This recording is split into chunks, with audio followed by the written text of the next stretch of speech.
Olá, tudo bem? Você está no canal Fique Sabendo. No vídeo de hoje eu quero falar sobre um tema de escola de pastores. Você quer ser pastor? Você tem desejo de ser pastor? Você já está na caminhada aí para ser pastor? Ou você ainda não é nada, você é membro ainda, mas sente o desejo no coração de ser pastor? Ou já teve revelações de vasos de Deus em que um dia você seria um pastor? Eu quero nesse vídeo falar de 10 coisas que você precisa entender e guardar com você e executar em você. As 10 coisas que precisa ter um pastor.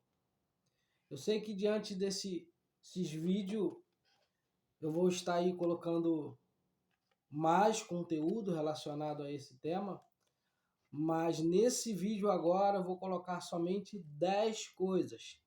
Depois eu coloco mais 10 e vou colocando mais 10 e vou colocando mais 10. Mas vou começar apenas com 10 coisas, tá? Que são o princípio de todas as coisas que você, se você quer ser um pastor, ou se você é um pastor, ou se você tem desejo de ser um pastor, ou estar caminhando para ser um pastor, eu quero dizer para você 10 coisas que você precisa ter, que você precisa saber, que você precisa executar como um pastor.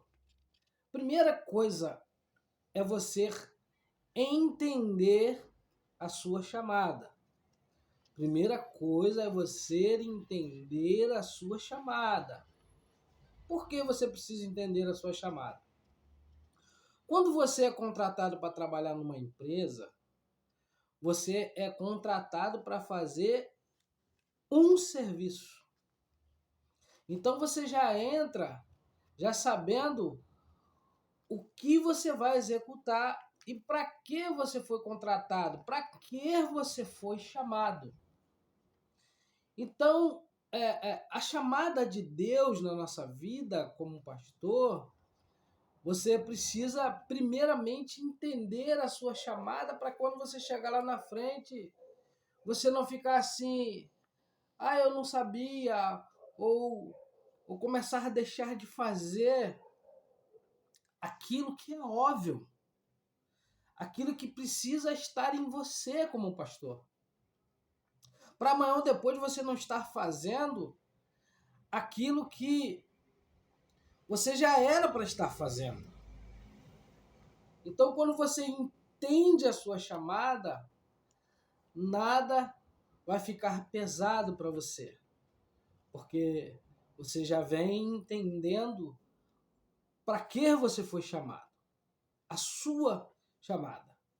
Você foi chamado para servir, pastor foi chamado para cuidar, pastor foi chamado para acompanhar, pastor foi chamado para visitar, pastor foi chamado para ajudar, pastor foi chamado para se comunicar, pastor foi chamado para estar junto, chorando ou sorrindo, pastor foi chamado para ligar, pastor foi chamado para incentivar.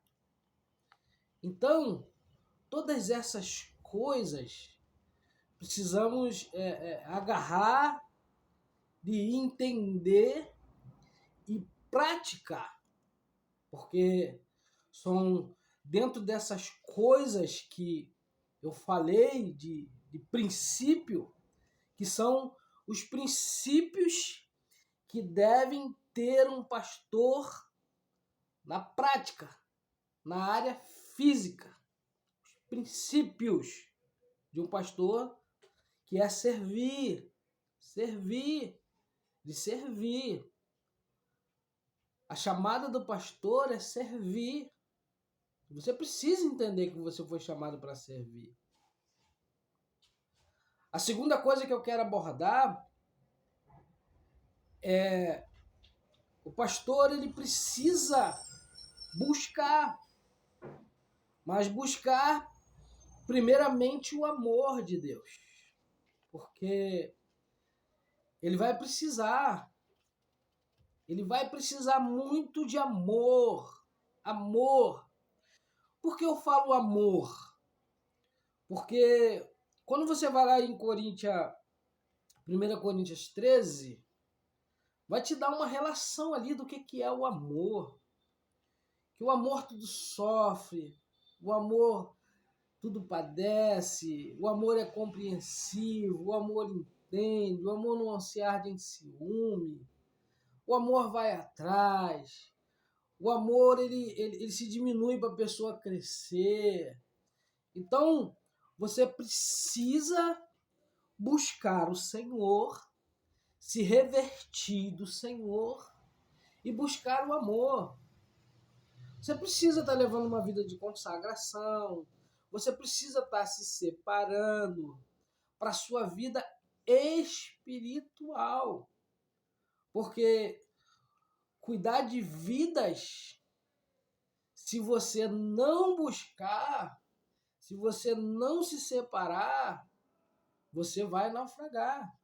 Em todos esses requisitos aqui que eu falei no princípio da chamada de um pastor. Se você não estiver buscando, você vai começar a falhar nessas coisas aqui que eu falei que precisa na área do servir de um pastor. Você precisa estar ali buscando a presença de Deus, precisa estar ali se enchendo do Espírito Santo, precisa estar ali buscando o amor, porque amar se aprende. Amar se aprende. Precisamos se revestir de amor, porque quando se ama, tudo se torna mais fácil. Agora, quando não se ama, você, pastor, não vai conseguir perdoar as ovelhas. Você não vai conseguir ir atrás. Você não vai conseguir lidar com vidas sem amor. Tudo vai se tornar mais pesado. Então, quando você busca o amor, Senhor, coloque amor no meu coração, Senhor, até porque, na grande realidade, quando você já está no caminho, quando você tem uma chamada, Deus já começa a colocar o amor no teu coração. E você precisa buscar a Deus, você precisa cultivar esse amor dentro de você.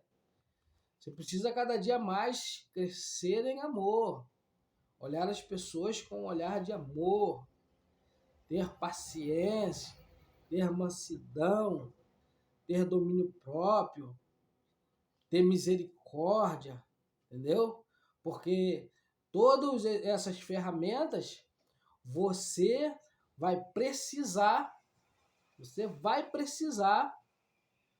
para servir, tá? Todas essas ferramentas você vai precisar.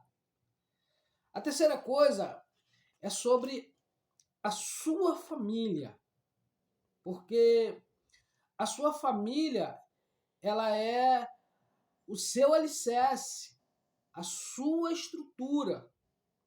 Por que eu falo o seu alicerce e a sua estrutura?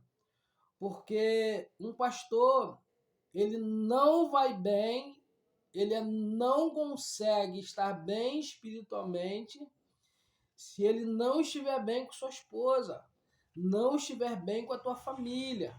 Por quê? Porque a sua família são as suas primeiras ovelhas. A sua família são aquilo que Deus também colocou como responsável, como sacerdote da casa para cuidar, para ministrar, para direcionar. Então, jamais você vai estar deixando a sua família para trás. Por isso é necessário, muitas das vezes que acontece, muitas das vezes acontece do pastor estar lá na frente, espiritualmente falando, e a esposa dele está lá atrás, espiritualmente. Então, pode acontecer de haver conflitos, e esses conflitos podem trazer dificuldades espirituais, atribular a casa, atribular o marido. Então, é necessário, o marido, o pastor, também está buscando pela sua família, está buscando pela sua esposa e principalmente, quando ele entende que há um desequilíbrio, quando eles estão discutindo, passam do limite. Quando está discutindo, é necessário o pastor, como sábio, tá? Se calar. É necessário você se calar. Que está lá em segunda, em primeira, está lá em 1 Pedro 3,7. Vós maridos, lidais com as mulheres com sabedoria. Se ela está deixando de ser submissa, não se deixe levar por ela. Porque a discussão, o inimigo entra dentro da discussão, porque olha só o que acontece. Você começa a discutir com a sua esposa, e quando é proferido ali alguma palavra ofensiva, as palavras ofensivas, elas magoam, principalmente a mulher. Você falou alguma coisa aí que magoou, escorregou, no momento ali do calor da conversa, você escorregou e falou algo que não deveria, mas aquilo entrou no coração dela ali, e é rápido. O inimigo veio e se aproximou dela, colou do lado dela. Ele colou do lado dela e através dela, ele vai começar a fazer você arrancar esse tipo de palavra que você arrancou para magoar o coração dela. Você discutiu com sua mulher, lançou uma palavra que não deveria e rapidamente foi no coração dela, entristeceu ela, o inimigo é rápido, é automático. O inimigo, encostou do lado dela. E ele encostando do lado dela, ele começa a usar ela dentro daquele conflito ali, que aí o inimigo já entrou. Desde o momento que não se calou, ficou aí prosseguindo, falando umas ofensas pro outro, o inimigo já tá ali. Então ele começa a colar dela, querendo arrancar algo de você.